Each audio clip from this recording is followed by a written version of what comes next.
Good afternoon, Trump's family. Welcome back to my channel. Have a good day and God bless you. Let's get into the news. Joe Biden slammed by Hispanic conservatives for speaking at Latina X inclusion event. First Lady Joe Biden faced ridicule from conservatives ahead of her headline speech at a Latino inclusion luncheon that took place in San Antonio, Texas earlier this week. The luncheon, which was part of the 2022 GUNI Those Us annual conference, provided the opportunity to learn about and collaborate on issues ranging from housing to health, racial equity to education, diversity and inclusion to owning our narrative as a community. According to the event website, Joe Biden's speech at the Latino X Inclusion Luncheon was followed by a panel titled A Powerful Case for Equity featuring two speakers from the Biden administration and Arkansas Governor Asa Hutchinson. It was an honor to spread the conservative message in the Latino community at When He Those in San Antonio today, Hutchinson said in a statement provided to Fox News Digital. We discussed border security, the rule of law and strengthening our education system. I appreciate these hardworking leaders who contribute to the American story. Cassie Garcia, a Hispanic Republican who was running to unseat Democratic Representative Henry Cuellar in Texas, linked Joe Biden's appearance at the event with a crisis at the border, which is seeing a record influx of illegal immigrants.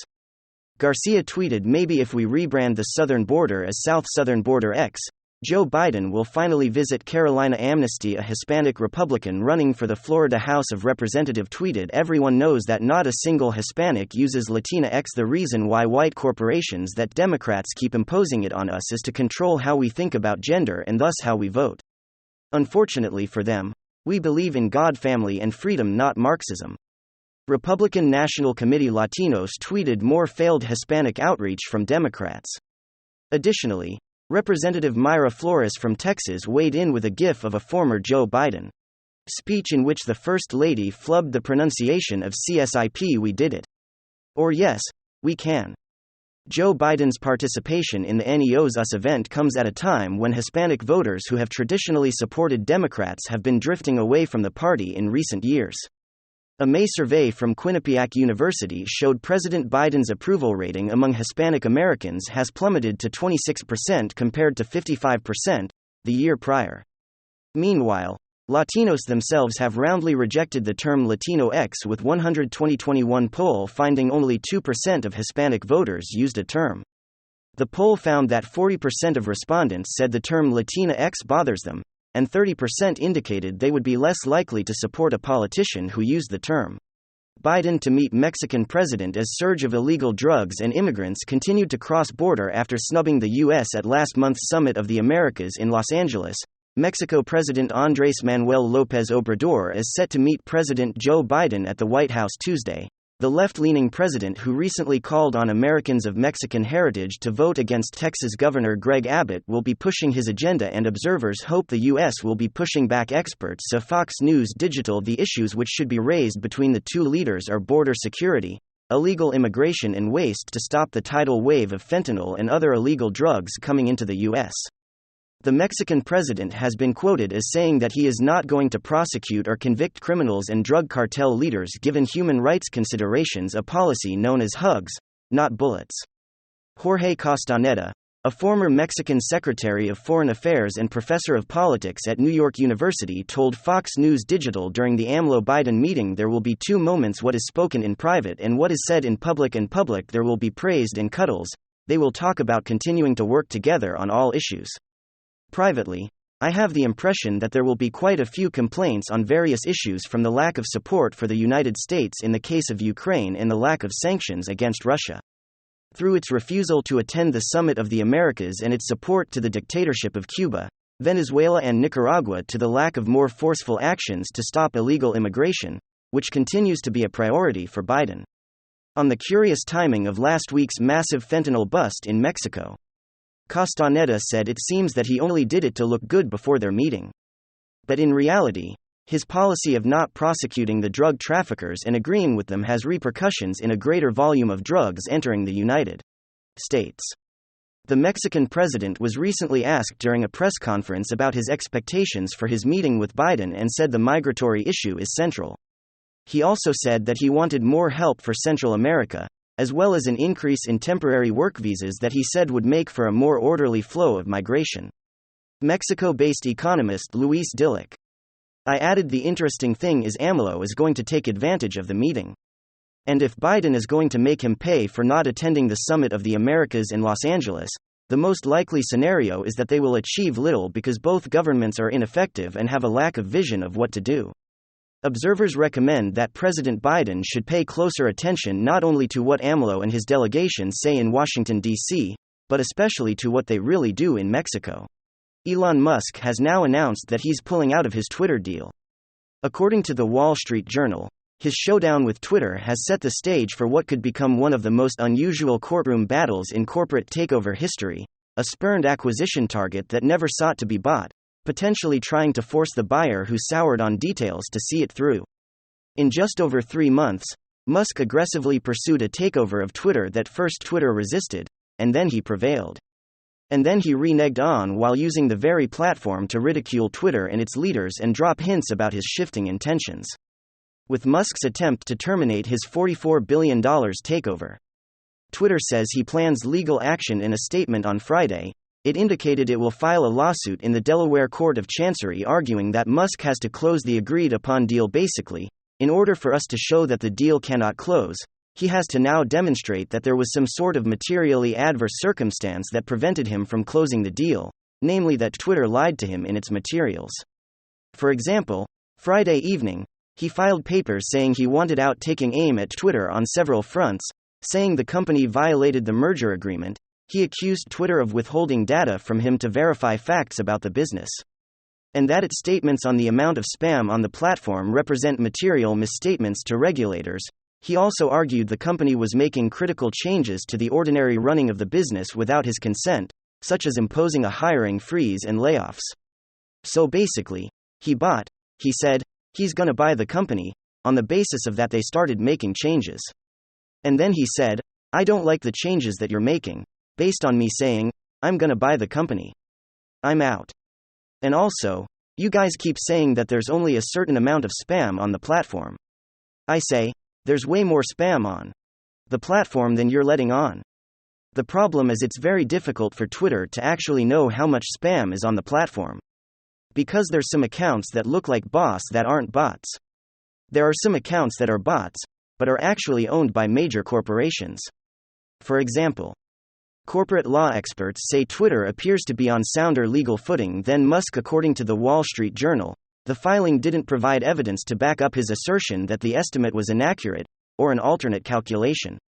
This isn't even in the ballparks, and so Goshen, professor of transactional law at Columbia Law School, adding the impact on a company's value needs to be so dramatic, its value would have to be halved. For example, without hiring freezes at tech companies in recent weeks have also become commonplace. Facebook has cut back Tesla as also trimming staff. The question remains whether it's really possible to force the eccentric billionaire to buy a company he doesn't even want to own. Goshen says, what are they going to do if there's a judgment? And he says, well, I'm still not going to do it. They don't have the tools to force him to go through that and can't put people in jail because they don't buy something. Which is true. There have been a few examples of buyers being forced to follow through with purchases under specific performance clauses that Musk agreed to. Most were really small deals. Never has the concept of a court forcing a buyer to complete a deal been tested. On a large scale like this, most legal clashes over sour deals and in settlements involving a price cut or a one-time payment. Musk did agree to pay a $1 billion reverse termination fee to Twitter if the deal fell apart, triggered under certain scenarios, including if his debt financing falls through or if regulators tried to block the deal.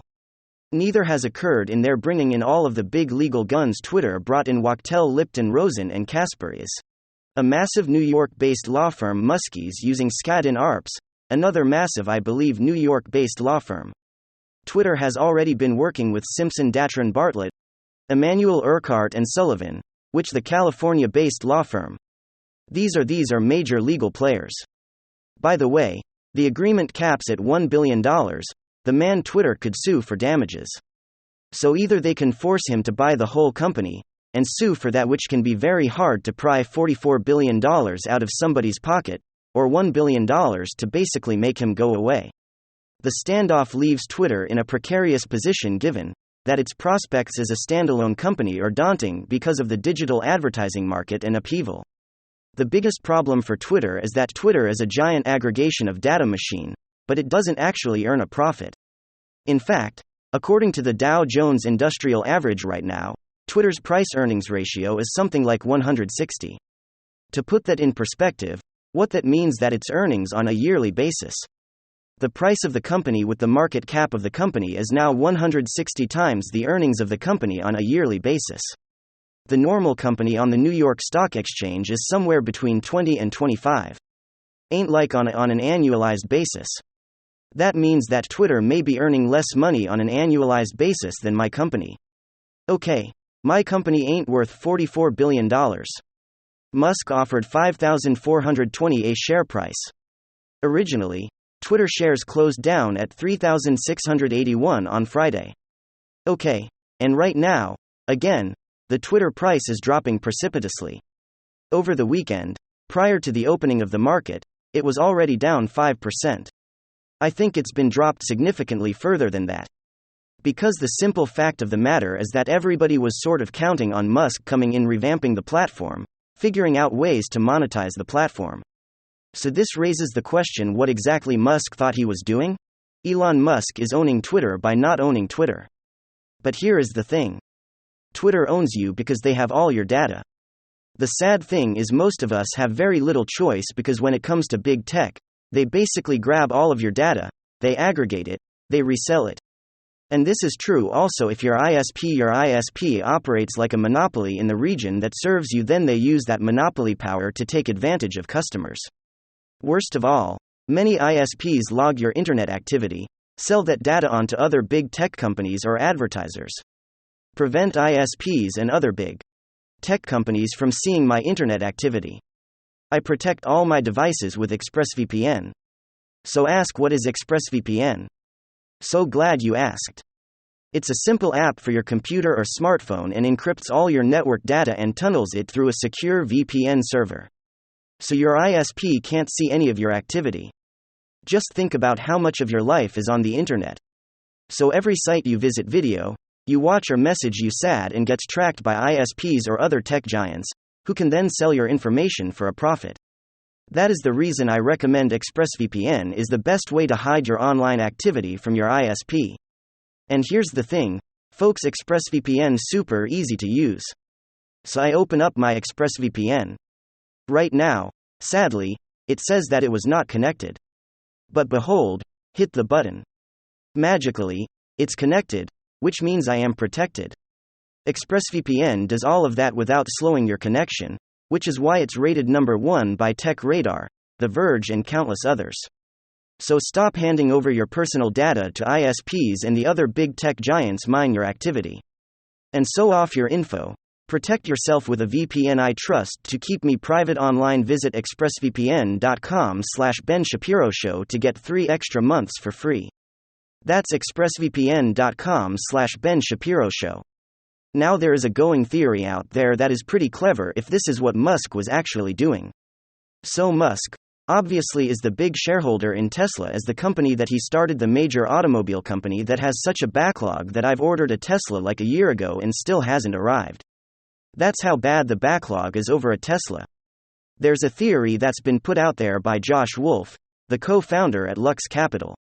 His suggestion is that Musk actually wanted to liquidate a bunch of his Tesla stock. You wanted to use that money for other things. But the big problem is that if you own a lot of stock in a company where you are the co-founder, and you sell a lot of that stock, the stock price absolutely tanked. There's been a problem for a very long time for people who own stock in major companies. This is why whenever people say things like Mark Zuckerberg is worth hundreds of billions of dollars. Well, I mean, he isn't. He's worked that if you took his stock, times the number of times the price of the stock, or if you take his stock holdings times the price of the stock, that would be what he is worth. But that neglects the fact that if you were to sell all that stock at one time, for example, he wouldn't be able to get that price. The same thing is true of Jeff Bezos. The minute you start liquidating stock in your own company, the stock price of the company drops, just a simple fact. In fact, when Zuckerberg liquidated like $1 billion worth of stock, 5-6 years ago, it tanked the price of the stock of Facebook in a serious way. And he had to actually explain why he was doing it, that he wasn't losing faith in his company and all the rest. Well, Musk apparently wanted to sell some $8.5 billion of Tesla stock. But you don't want to take the stock price. So how do you do that? If you're the co-founder of a company, and you're the voice of the company in the face of the company, and you just going on Joe Rogan and smoking pot? Tanks the stock by a significant percentage. How exactly do you liquidate $8.5 billion worth of stock without tanking the price of the stock overall, and people losing faith in the company? Well, one way you do that is you say, listen, guys, it's not that I'm losing faith in Tesla, it's that I want to take some of my profits from Tesla. And I want to use those to buy another company over here. So it's not that I haven't lost faith in Tesla, I'm just trying to save the world by buying Twitter. And so everybody's distracted by this hand. And they're neglecting the fact that you actually just liquidated $8.5 billion worth of stock over here with regard to Tesla. And let's say that you even have to pay the $1 billion fee in order to get out of the Twitter deal. And let's say you pay that fee.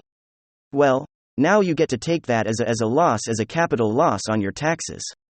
So really only lose about $600 million in order to liquidate, say $8.5 billion in Tesla stock. So that's what he was doing. Then that is indeed a very, very clever move. Because if you look at the price of the Tesla stock, the price of the Tesla stock has been dropping, but the Tesla stock price hasn't been dropping because he sold it. I mean, the simple fact of the matter is, I'm looking right now at the price of Tesla over the last 6 months, it basically started to tank back in May, early May. And it's kind of holding steady since then. It's basically been steady. And that's despite the fact that he's liquidated all of the stock. So if he was trying to get out of that stock, wanted to make a profit on that stock, but he didn't want the entire stock price to tank, he had to have an excuse. So he just says, listen, I need the money in order to buy Tesla in order via Twitter. It's not that I have lost faith either. It's that I really, really want to buy this company over here. And then if later he has to get out of that Twitter deal, then he can buy. Josh Wolf says the entire thing was a clever ruse to sell and liquidate $8.5 billion of Tesla's stock with a plausible excuse for doing it. 80% odds Elon pays $1 billion breakup fee, walks away with $7.5 billion liquidated, 20% spends $100 million fighting litigation. You honestly think he can land rockets, but he can't fix bots, because that's his claim. His claim is that the bots problem on Twitter is so bad that he can't fix it at the current price. Now, the other reality is, of course, the Twitter stock price has been in freefall basically since the moment that Elon Musk announced that he was going to buy it. And if you look at the one-year Twitter stock price, if you go back to about June of 2021, you're looking at Twitter stock price of $70. And now, you see, after he announced he was gonna buy it, it spiked up to about $50, but that is because he said he was gonna buy it for $54 and it stuck around in that area, and then as the deal started to look like it was going to collapse. Now, the Twitter stock price is down in the 30s. So he's paying almost a 50% surcharge for that piece of real estate like that. That seems really dumb, just on a pure business level. Paying $44 billion for a company that's worth maybe $27 billion on today's market is something that he is not going to want to do anyway. The battle for the culture is heating up. We here at the Daily Wire are making some big moves. Students experiencing the highest level of anxiety and depression ever seen, as most schools across the country are back to in-person learning. The detrimental effects of school lockdowns are showing themselves in real time.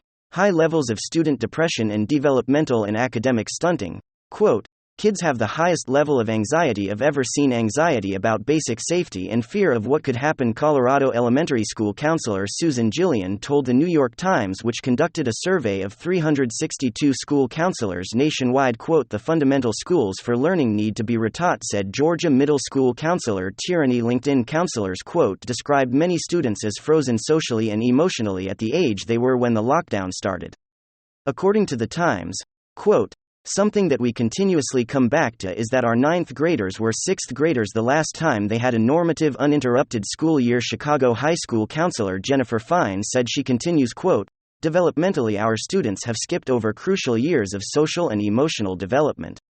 Overall, 94% of counselors surveyed reported heightened levels of anxiety and depression, while 88% reported emotional control issues and nearly 75% reported conflict resolution problems. In addition, 72% of counselors reported students regularly breaking classroom rules and 67% reported signs of low self-esteem, with 15% reported students having trouble making friends.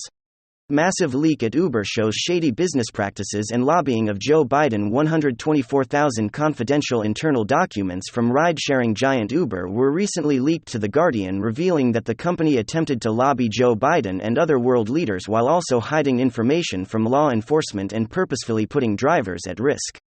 Uber was attempting to force its way into cities and taxing markets around the world, even if it meant breaching laws and regulations to do so.